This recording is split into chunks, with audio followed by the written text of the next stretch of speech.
ओम शांति। 13 जुलाई 2026। परम शिक्षक श्री भगवान वाच्य। मीठे बच्चे, तुमे बाबांक पाखकु आसीछ निजर जीवन को हीरातुल्य करिबा पाई। बाबांकर याद द्वारा ही तुमर जीवन एही भली होई जिवो। बाबा कहउछन्ति, मीठे बच्चे, तुमे बाबांक पाखकु आसीछ निजर जीवन को हीरातुल्य करिबा पाई। बाबांकर याद द्वारा ही तुमर जीवन एही भली होई जिवो।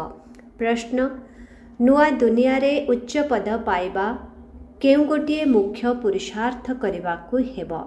नुआ दुनिया रे उच्च पद पाइबा केउ गोटिए मुख्य पुरुषार्थ करिबाकु हेबो? उत्तर, बाबा कहउछन्ति, मीठे बच्चे, जेउ पुराणा संबंधी माने तुमको एते दुखी करिछन्ति, एबे सेमानंकर मोहजालरू बुद्धि को बाहर करी केवल मोते याद कर। सेमानंक सहित रहिले मध्य मन को मो सहित लगाओ। मनमना भवर मंत्र को सर्वदा याद रखिले तुमे नुआ दुनिया रे उच्च पद पाइब। गीत, तूने रात गवाई सो के, दिवस गवाई खाके। ओम शांति। जेपरी पिलामानंकु सबु शास्त्र मानंकर सारांश बुझा जाउछे, सेही भली एही गीत गुड़िकर सारांश मध्य तुमको बुझा जाउछे। सिए ही समस्तंकर रुहानी पिता, रुहानी संतान मानंकु ब्रह्मांक शरीर रे आसी बुझाउछन्ते। बाबा बुझाउछन्ति, हे संतान माने, तुमे जानिछ आमर हीरातुल्य जन्म गढ़ा होइछे। तुमे बाबांक पाखको हीरातुल्य जन्म गढ़िबा पाई आसीछ। हीरातुल्य जन्म कुहा जाउछि स्वर्गवासी मानंको, नर्कवासी मानंकर हेउछि कौड़ी तुल्य जन्म। तुमे संगम युग को मध्य जानि सारिछ। आमे वर्तमान संगम युगवासी अटो। एही संगम युग समस्तंक पाई कल्याणकारी अटे। एही संगम युगरे ही समस्तंकर गति सद्गति होई थाए। किए करुछन्ति? परम धामरू आसिथिबा मुसाफिर अर्थात यात्री। सिए यात्री अटन्ते ना। तुमे यात्री नुह, तुमे एठाको आसी आउ जाई न थाओ। बाबा कहउछन्ति, मु पुराणा दुनिया को आसी पुणी फेरी जाउछि। पिलामाने जानिछन्ति एही सेवा कलाबाला केवल एकमात्र यात्री अटंती, जे कि आसी आम संतान मानंकर बड़ सेवा करुछन्ति। एभली सेवा आउ केही करिपारिबे नाही। सेवा करिबा पाई ही समस्ते डाकुछन्ति कि एठाको आसी आम पतित मानंकर सेवा कर। बाबा मध्य कहउछन्ति, मु पिलामानंकर सेवारे आसीछि, काहेकिना पिलामाने बहुत दुखी अटन्ते। डाकुछन्ति मध्य आमर दुख हरण कर एवं शांति दिय। एही दुईटी जिनिस सर्वदा स्मृति रे रही थाए, सुख एवं शांति। एठारे दुख एवं अशांति रहिछि, सेथिपाई डाकुछन्ति। बाबा ही आश्री सृष्टि चक्रर सारा रहस्य पिलामानंकु बुझाउछन्ति। पिलामाने जानिछन्ति एबे भक्ति मार्ग समाप्त हेबाकु जाउछि। कलिजुगर अंत अर्थात भक्ति तळकु खसी खसी आसुछि। ज्ञान द्वारा तुमर उन्नतिर कला होई जाउछि। तुमे उच्चरु उच्च पद पाई जाउछ। तापरे पुणी सेही प्रारब्धर सुख कमी कमी जाई थाए। भक्ति तो भारत रे जेते होई थाए सेते आउ केउठी होई न थाए। अधा कल्प भक्ति चली थाए। जेबेठारु द्वापर युग आरंभ होई थाए एवं अन्य सबु धर्म स्थापन हेबा आरंभ होई थाए। भक्ति मध्य प्रथमे बहुत भल होई थाए। जेपरी स्वर्ग प्रथमे बहुत भल होई थाए, तापरे धीरे धीरे कला कमी कमी जाई थाए। जेतेबेले भक्ति आरंभ होई थाए सेतेबेले प्रथमे शिवंकर पुजारी होई थांते। अधा कल्प बा सत्य त्रेता पर्यंत कौनसी पूजा आदि होई न थाए। पुणी भक्ति मार्ग आरंभ होई थाए एवं अन्य धर्म सबु मध्य आरंभ हो जाई थाए। एते भक्ति आउ केही करि पारिबे नाही। संपूर्ण अधाकल्प पर्यंत भक्ति चली थाए। एहा मध्य तुमे माने जानिछ जे बाबा जे कि समस्तंकु विशेष करी भारत को सद्गति देई थांती, स्वर्गर मालिक करी थांती, सेही दूरदेशर यात्री आसी जाइछन्ति आम मानंकु पुनर्बार स्वर्गर राज्य भाग्य देबा पाई। वर्षा बा संपत्ति मध्य केते उच्च कोटिर देउछन्ति, किंतु गोटिए हेले कथा भी काहा बुद्धि रे धारण हेउ नाही। भारत रे केते भक्ति करुछन्ति, केते मंदिर सब रहिछि। भारत खंडरे तो ढेर मंदिर रहिछि। एबे तुमे जानुछ जे ए सबु केउ मानंकर मंदिर। प्रथमे प्रथमे तो शिव बाबांकर मंदिर तियारी हुए, तापरे देवी देवतांकर मंदिर तियारी हुए। सेही मंदिर गुड़िक मध्य तुम सम्मुखरे अछि। गोटिए पटे शिव बाबांकर पूजा करि चलिछन्ति, आउ गोटिए पटे शिव बाबा तुमको पूज्य करुछन्ति। तुमे एठाको पूज्य देवता हेबा पाई आसीछ। जेउ माने भी देवता मानंकर पूजारी अटंती, वास्तवरे से माने मध्य आसी एठारे ब्राह्मण हेबे। धीरे धीरे वृद्धि होई चलिबो। समस्ते तो एकाठी पढ़ी पारिबे नाही, समय लागि थाए। कल्प पूर्वरु मध्य जेउ माने पढ़िथिबे सेही माने पुणी पढ़िबे। तेणु जणे अन्य जनकु पढ़ाइबारे लागि पड़िबा उचित। आमे समस्तंकु बाबा एवं सृष्टिर आदि मध्य अंतर रहस्य सुनाउछु, जहा द्वारा मनुष्य स्वर्गर मालिक होई पारिबे। तेबे एहाकु आसी बुझ। तुम पिलामानंकर बुद्धि रे रहिछि जे एही नाटक किपरि चक्र लगाउछि। बाबा कहउछन्ति आमे समस्तंकु बाबा एवं सृष्टिर आदि मध्य अंतर रहस्य सुनाउछु, जहा द्वारा मनुष्य स्वर्गर मालिक होई पारिबे। तेबे एहाकु आसी बुझ। तुम पिलामानंकर बुद्धि रे रहिछि जे एही नाटक किपरि चक्र लगाउछि। लक्ष लक्ष वर्षर कहानी त केही सुनाई पारिबे नाही। तुमे जानिछ 5000 वर्ष पूर्वरु कण थिला, काहार राज्य थिला। भारत रे आम पूज्य देवी देवता मानंकर राज्य थिला। मने पड़िला ना, आमे पूज्य थिले पुणी पूजारी हेले। पूर्वरु एही कथा जणा नथिला। आमे ही सेही पूज्य देवी देवता थिलु। पुणी आमे 84 जन्म नेलु। 84 जन्मर कहानी लक्ष्मी नारायणंकर अटे। तुमे निजर 84 जन्मर कहानी सुनाउछ। सेमानंकु बा दुनियार लोकमानंकु तो निजर कहानी लेखिबा पाई बहुत समय लागि थाए। आमे गोटिए मिनिट रे 84 जन्मर कहानी सुनाई पारिबु। तुमे गोटिए मिनिट रे 84 जन्मर कहानी सुनाई पारिबो। सेमाने तो गोटिए जन्मर कहानी लेखि थांते।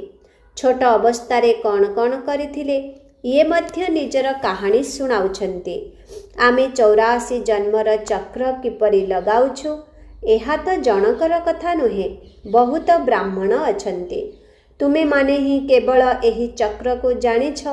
यही चक्र को जानिबा द्वारा तुमे राजा राणी हेउछ एवं अन्य मानंको मध्य करुछ। भक्ति मध्य भारतवासी मानंक भଳି केही करि न थांती। अन्य जहाँ भी मठ पंथ धर्म आदि रहिछि सेगुड़िक आमर भक्ति मार्ग समय रे स्थापन होई थाए। प्रथमे प्रथमे आमर केते छोट फूल गछटिए थिला, आत्मिक फूल बगीचा थिला। तुमे चैतन्य फूल थिला, ताकू कुहा जाउछि फूलर बगीचा। पुणी सेही फूल बगीचा कंटार बगीचा होई जाई थाए। यही समय रे समस्ते कंटा होई जाइछन्ति। पुणी कंटारू फूल किपरि हेबो ताहा बाबा आसी बुझाउछन्ति। जणे अन्य जनकु दुख देबा कंटा लगाइबा अटे। छात्र जीवन को उत्तम जीवन बोली कुहा जाउछि। यही जीवन बहुत भल होई थाए। पुओ झियो माने बड़ खुशी रे पाठ पढ़िबारे लागि थांती। ବିବାହ କରିବା ମାତ୍ରେ ପରସ୍ପରକୁ କଣ୍ଟା ଫୁଟାଇବା ଆରମ୍ଭ କରିଦେଇଥାନ୍ତି, ଅର୍ଥାତ୍ ବିକାରୀ ହୋଇଯାଇଥାନ୍ତି। ସତ୍ୟ ଯୁଗରେ କେହି କଣ୍ଟା ଲଗାଇ ନଥାନ୍ତି। ଏବେ ତୁମେ ପୁନର୍ବାର ଫୁଲ ହେଉଛ। ତୁମେ ଜାଣିଛ ଭାରତ ସ୍ୱର୍ଗ ଥିବାବେଳେ କେତେ ଅପାର ସୁଖ ଥିଲା। ସୁନାର ଖଣିମାନ ଥିଲା। ଏବେ ତାହା ସବୁ ଖାଲି ହୋଇଯାଇଛି। ପୁଣି ତୁମକୁ ଭରପୁର ମାତ୍ରାରେ ସୁନା ମିଳିବ। ଭାରତରେ ହିଁ ସୁନା, ହୀରା, ରତ୍ନର ଖଣି ସବୁ ଥିଲା। ସେହି ସମୟରେ ଆମେରିକା ଆଦି କିଛି ବି ନଥାଏ, ବମ୍ବେ ମଧ୍ୟ ନଥାଏ। ଆଶ୍ଚର୍ଯ୍ୟର କଥା ନା, କଳିଯୁଗର ଶେଷରେ କିଛି ବି ସୁନା ଦେଖିବାକୁ ମିଳୁନାହିଁ। ପୁଣି ସତ୍ୟଯୁଗର ଆରମ୍ଭରେ ବହୁତ ସୁନାର ଖଣି ସବୁ ଭରପୁର ହୋଇଯିବ। ସୁନାର ମହଲ ତିଆରି ହୋଇଥାଏ। ଆଶ୍ଚର୍ଯ୍ୟଜନକ ଅଟେ ନା? ସେଠାରେ ଖଣିଗୁଡ଼ିକରୁ କେତେ ଢେର ସୁନା ବାହାର କରିଥାନ୍ତି। ଯେପରି ଏଠାରେ ମାଟିର ଇଟା ତିଆରି ହେଉଛି, ସେଠାରେ ସେହିପରି ସୁନାର ଇଟା ତିଆରି ହେବ। ମାୟା ମଛନ୍ଦର ବା ଯାଦୁର ଖେଳ ଦେଖାଇଥାନ୍ତି ନା? ଧ୍ୟାନରେ ଯାଇ ଦେଖିଲେ ଏଠାରେ ତ ସୁନା ହିଁ ସୁନା ରହିଛି। ବାସ୍ତବରେ ସତ୍ୟ ଯୁଗରେ ସୁନା ରହିବ। ଏଠାରେ ତ ଦେଖ ମାଟିର ଇଟା ମଧ୍ୟ ମିଳୁନାହିଁ। ସେଠାରେ ଯେତିକି ଇଟା ପଇସା ଦେଲେ ମିଳୁଛି, ଏଠାରେ ଯେତିକି ଇଟା ପଇସା ଦେଲେ ମିଳୁଛି, ସେଠାରେ ସେତିକି ସୁନାର ଇଟା ମାଗଣାରେ ମିଳିବ। ରାତି ଦିନର ଫରକ ରହିଛି। ତେବେ କାହିଁକି ନୂଆ ଦୁନିଆରେ ଉଚ୍ଚପଦ ପାଇବାର ପୁରୁଷାର୍ଥ ନ କରିବ? ଏଠାରେ ମୋହ ଜାଲରେ କାହିଁକି ବାନ୍ଧି ହେବା? ବାବା କହୁଛନ୍ତି, ପୁରୁଣା ସମ୍ବନ୍ଧରେ ତୁମେ କେତେ ଦୁଃଖ ପାଉଛ। ବାବା ଏଭଳି କହୁନାହାନ୍ତି ଯେ ସେମାନଙ୍କୁ ଛାଡ଼ିଦିଅ।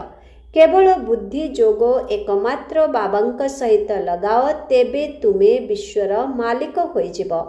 ମନ୍ମନା ଭବର ଅର୍ଥ ହିଁ ହେଉଛି ମୋତେ ମନେ ପକାଅ ଏବଂ ବିଷ୍ଣୁ ଚତୁର୍ଭୁଜକୁ ଅର୍ଥାତ୍ ବିଷ୍ଣୁପୁରୀକୁ ମନେ ପକାଅ। ମୂଳ ହିଁ ହେଉଛି ଗୋଟିଏ ଅକ୍ଷର। ଭକ୍ତି ମାର୍ଗରେ ତ ଢେର ପଞ୍ଚାୟତ ରହିଛି। ଏବେ ତୁମେ ସବୁ ଆତ୍ମାମାନେ କେବଳ ଏକ ପରମ ପିତା ପରମାତ୍ମାଙ୍କର ପ୍ରେମିକା ଅଟ। ସିଏ ତୁମକୁ ସୁଖଧାମର ମାଲିକ କରୁଛନ୍ତି। ସବୁ ଆତ୍ମାମାନେ ତାଙ୍କୁ ମନେ ପକାଉଛନ୍ତି। ତୁମେମାନେ ଆତ୍ମିକ ପ୍ରେମିକା ପ୍ରେମିକଙ୍କର ସାରା କଳ୍ପରେ ଥରେ ମାତ୍ର ଆତ୍ମିକ ପ୍ରେମିକା ହେଉଛ। ବାକି ତ ସବୁ ମନୁଷ୍ୟମାନେ ଶାରୀରିକ ପ୍ରେମିକ ପ୍ରେମିକା ଅଟନ୍ତି।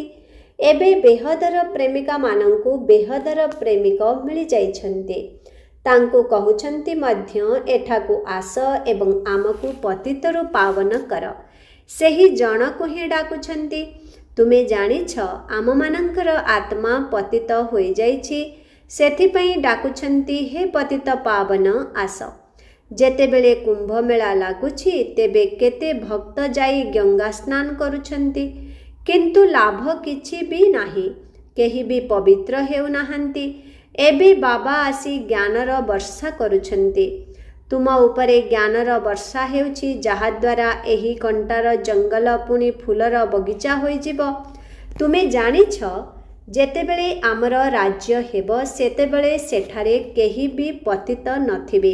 ସାରା ବିଶ୍ୱ ଉପରେ ଜ୍ଞାନର ବର୍ଷା ହେଉଛି। ସବୁକିଛି ଶସ୍ୟ ଶ୍ୟାମଳ ହୋଇଯାଉଛି। ହୀରା ଲୀଳାର ଖଣିଗୁଡ଼ିକ ମଧ୍ୟ ନୂଆ ହୋଇଯାଉଛି। ଏବେ ତୁମମାନଙ୍କୁ କେତେ ଖୁସିରେ ରହିବା ଉଚିତ। ତୁମେମାନେ ସମ୍ମୁଖରେ ଦେଖୁଛ, ବେହଦର ପିତା ଆସି ବୁଝାଉଛନ୍ତି ଯେ ତୁମେ ମୋତେ ମନେ ପକାଅ, ତେବେ ତୁମର ବିକର୍ମ ବିନାଶ ହୋଇଯିବ। ଚାହେ ତୁମେ ଯେଉଁଠି ବି ବସିଥାଅ, ସ୍ନାନ ମଧ୍ୟ କରୁଥାଅ, କିନ୍ତୁ ବୁଦ୍ଧିରେ ବାବାଙ୍କର ୟାଦ ରହିଥାଉ। ସେଠାରେ ତ ମନେ ପକାଇବା ପାଇଁ ସମୟ ଅଛି। ବାବାଙ୍କୁ ଯେତେ ୟାଦ କରିବ ସେତେ ରୋଜଗାର ହେବ। ସ୍ମୃତିରେ ରହିଲେ ହିଁ ରୋଜଗାର ହୋଇଥାଏ।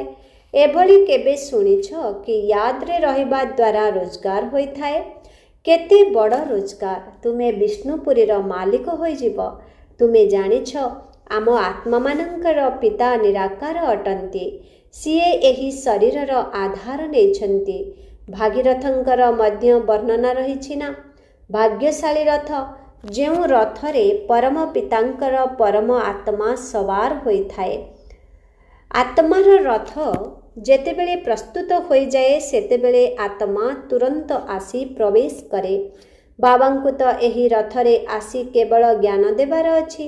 ୟାଙ୍କର ମଧ୍ୟ ବହୁତ ଜନ୍ମର ଅନ୍ତିମ ଜନ୍ମରେ ଯେତେବେଳେ ବାନପ୍ରସ୍ଥ ଅବସ୍ଥା ହୋଇଯାଏ, ସେତେବେଳେ ବାବା କହୁଛନ୍ତି, ମୁଁ ଆସି ୟାଙ୍କ ଶରୀରରେ ପ୍ରବେଶ କରୁଛି, ଅଥବା ମୁଁ ଆସି ଏହି ରଥରେ ବିରାଜମାନ ହେଉଛି।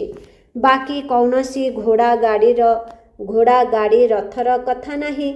ଏବେ ତୁମକୁ ଏହି ଜ୍ଞାନ ମିଳିଛି। ବାବା ସମ୍ମୁଖରେ ବସି ତୁମ ସନ୍ତାନମାନଙ୍କୁ ବୁଝାଉଛନ୍ତି।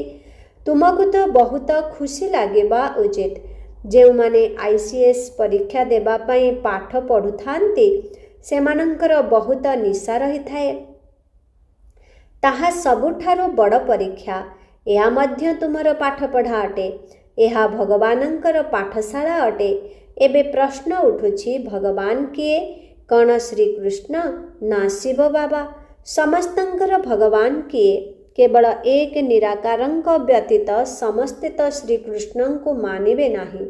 ସବୁ ଆତ୍ମାମାନଙ୍କର ପିତା ସେହି ନିରାକାର ପରମ ପିତା ପରମାତ୍ମା ଅଟନ୍ତି। ସିଏ ସର୍ବଦା ପରମଧାମରେ ରହିଥାନ୍ତି। ପିଲାମାନଙ୍କୁ ସ୍ୱର୍ଗର ମାଲିକ କରିବା ପାଇଁ ଥରେ ମାତ୍ର ହିଁ ଆସିଥାନ୍ତି। ତୁମେ ଜାଣିଛ, ସେହି ବାବା କଳ୍ପ କଳ୍ପ ଆସି ଆମକୁ ଦରିଦ୍ରରୁ ରାଜା କରୁଛନ୍ତି, ରଙ୍କରୁ ରାଉ କରୁଛନ୍ତି, ଦରିଦ୍ରରୁ ରାଜା କରୁଛନ୍ତି। ଭାରତ ଏବେ ଦରିଦ୍ର ଅଟେ ନା? ପୁଣି ପରବର୍ତ୍ତୀ ଜନ୍ମରେ କ'ଣ ହେବାକୁ ଯାଉଛ? ତୁମକୁ ସବୁକିଛି ସାକ୍ଷାତକାର ହୋଇଛି। ବିନାଶର ସାକ୍ଷାତକାର ମଧ୍ୟ କରିଛ, ସ୍ଥାପନାର ମଧ୍ୟ କରିଛ। ଭଗବାନ ଉବାଚ, ମୁଁ ତୁମକୁ ରାଜାଙ୍କର ରାଜା କରୁଛି। ବହୁତ ଦାନ ପୁଣ୍ୟ କରିବା ଦ୍ୱାରା କାହାକୁ ଅଳ୍ପକାଳର ସୁଖ ମିଳିଥାଏ। ରାଜାମାନଙ୍କ ପାଖରେ ଜନ୍ମ ନେଇ ପୁଣି ତୁରନ୍ତ ମରିଯାଇଥାନ୍ତି। କେହି କେହି ଗର୍ଭରେ ମଧ୍ୟ ମରିଯାଇଥାନ୍ତି। କେହି କେହି କଣା କୁଜା କେମ୍ପା ହୋଇଯାଇଥାନ୍ତି। ଯେଉଁଭଳି କର୍ମ କରିଥାନ୍ତି ସେହିଭଳି ପଦ ପାଇଥାନ୍ତି। ଏବେ ତ ମୁଁ ତୁମକୁ ରାଜାଙ୍କର ରାଜା କରୁଛି। ତୁମେ କହୁଛ, ବାବା ମୁଁ ଆପଣଙ୍କ ଉପରେ ସମର୍ପଣ ହୋଇଯିବି, ତେଣୁ ନିଶ୍ଚିତ ରାଜ୍ୟ ପଦ ମଧ୍ୟ ତୁମେ ହିଁ ପାଇବ। ଭାରତକୁ ମହାଦାନୀ ଖଣ୍ଡ କୁହାଯାଏ। ଏଠାରେ ବହୁତ ଦାନ ପୁଣ୍ୟ କରିଥାନ୍ତି। ଦାନ ପୁଣ୍ୟ କରିବା ପୁଣି ଭକ୍ତି ମାର୍ଗରେ ଆରମ୍ଭ ହୋଇଥାଏ। ଏବେ ବାବା ତୁମକୁ 21 ଜନ୍ମ ପାଇଁ ଦାନ ଦେଉଛନ୍ତି। ଏବେ ତୁମେ ବାବାଙ୍କ ଉପରେ ସମର୍ପଣ ହେଉଛ। ଶରୀର, ମନ, ଧନ ସବୁକିଛି ଦେଇଛ। ଏବେ ବାବା କହୁଛନ୍ତି, ଟ୍ରଷ୍ଟି ବା ନିମିତ୍ତ ହୋଇ ରୁହ। ନିଜର ଘର ଗୃହସ୍ଥକୁ ସମ୍ଭାଳ।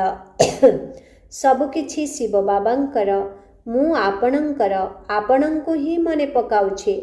ହୃଦୟର ସହିତ ସମର୍ପଣ କରିଥାନ୍ତି। ବାବା କହୁଛନ୍ତି, ଭଲେ ମହଲରେ ରୁହ, ବୁଲାବୁଲି କର, ଖୁସି ମୌଜରେ ରୁହ, କେବଳ ମୋତେ ମନେ ପକାଅ, ତେବେ ତୁମେ ବହୁତ ଖୁସିରେ ରହିବ।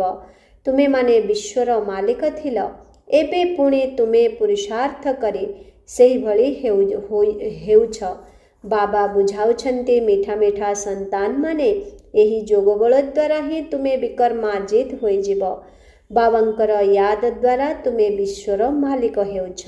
ଆଚ୍ଛା, ମିଠେ ମିଠେ ଶିଖିଲାଧି ସନ୍ତାନମାନଙ୍କ ପ୍ରତି ମାତ ପିତା ବାପ ଦାଦାଙ୍କର ମଧୁର ସ୍ନେହ ସମ୍ପନ୍ନ ଶୁଭେଚ୍ଛା ଏବଂ ସୁପ୍ରଭାତ। ଆତ୍ମିକ ପିତାଙ୍କର ଆତ୍ମିକ ସନ୍ତାନମାନଙ୍କୁ ନମସ୍ତେ। ଆତ୍ମିକ ସନ୍ତାନମାନଙ୍କର ଆତ୍ମିକ ପିତାଙ୍କୁ ଓମ୍ ଶାନ୍ତି। Good morning. ନମସ୍ତେ ନମସ୍ତେ ନମସ୍ତେ ନମସ୍ତେ ନମସ୍ତେ। शुक्रिया बाबा, शुक्रिया। ओम शांति। धारणा पाई मुख्य सार 1 नंबर। राजा हेबार पद पाइबा पाई बाबांक उपरे पूरा पूरा समर्पण हेबाकू पड़िबो। तन मन धन सबकिछि समर्पण करे ट्रस्टी होई रहिबाकू पड़िबो। विकर्माजित हेबार पुरुषार्थ करिबाकू पड़िबो। 2 नंबर। यादरे ही रोजगार होइथाए, सेथिपाई निरंतर यादरे रहिबार पुरुषार्थ करिबाकू हेबो। एभली रुहानी फूल हेबार अछि जहा द्वारा कि फूलर दुनियार अधिकारी होइजिबो। भितरे कौनसी कंटा न थाउ। वरदान एकमात्र बाबांक भितरे सारा संसारर अनुभव करुथिबा बेहदर बैरागी हुआ। एकमात्र बाबांक भितरे सारा संसारर अनुभव करुथिबा बेहदर बैरागी हुआ। बेहदर बैरागी सेही माने होई परिबे जेउ माने बाबांकु ही निजर संसार मने करि थांती। जेउ मानंकर बाबा ही संसार अटंती से माने निजर संसार रे ही रहिबे, अन्य केउठाकु तो जीवे ही नाही, तेणु स्वतः ही सबुआडू अलगा होई जिबे। बाबा कहउछंती जेउ मानंकर बाबा ही संसार अटंती से माने निजर संसार रे ही रहिबे, अन्य केउठाकु तो जीवे ही नाही, तेणु स्वतः ही सबुआडू अलगा होई जिबे। तेबे संसार भितरे व्यक्ति एवं वैभव सबु किछि आसी जाउछि। जहा बाबांकर संपत्ति ताहा मोर संपत्ति, यही स्मृति रे रहिबा द्वारा बेहदर बैरागी होई जिव। काहाकु भी देखुथिले मध्य देखिब नाही, देखा ही जीव नाही। स्लोगन शक्तिशाली स्थितिर अनुभव करिबा पाई एकांत एवं रमणीकतार संतुलन रख। ओम शांति। अव्यक्त इशारा ज्वाला स्वरूप स्थिति रे रही शक्तिशाली जोगर अनुभव कर। जेपरि कौनसी शत्रु ठारू सुरक्षित रहिबा पाई राजा माने दुर्ग निर्माण करिथांती, जहा भितरे प्रजा माने सुरक्षित रहि पारिबे। केवल जणे राजा पाई गोटिए सुरक्षित कोठरी तैयारी करिनथांती, किंतु प्रजा मानंक पाई किला बा दुर्ग निर्माण करिथांती। सेहिपरि तुमे माने मध्य निज पाई, निजर साथी मानंक पाई, अन्य आत्मा मानंक पाई ज्वाला स्वरूप जोगर दुर्ग निर्माण कर। जदि जोग शक्तिर ज्वाला प्रज्वलित रहिथिब तेबे प्रत्येक आत्मा सुरक्षित रहिबार अनुभव करिवे। ओम शांति।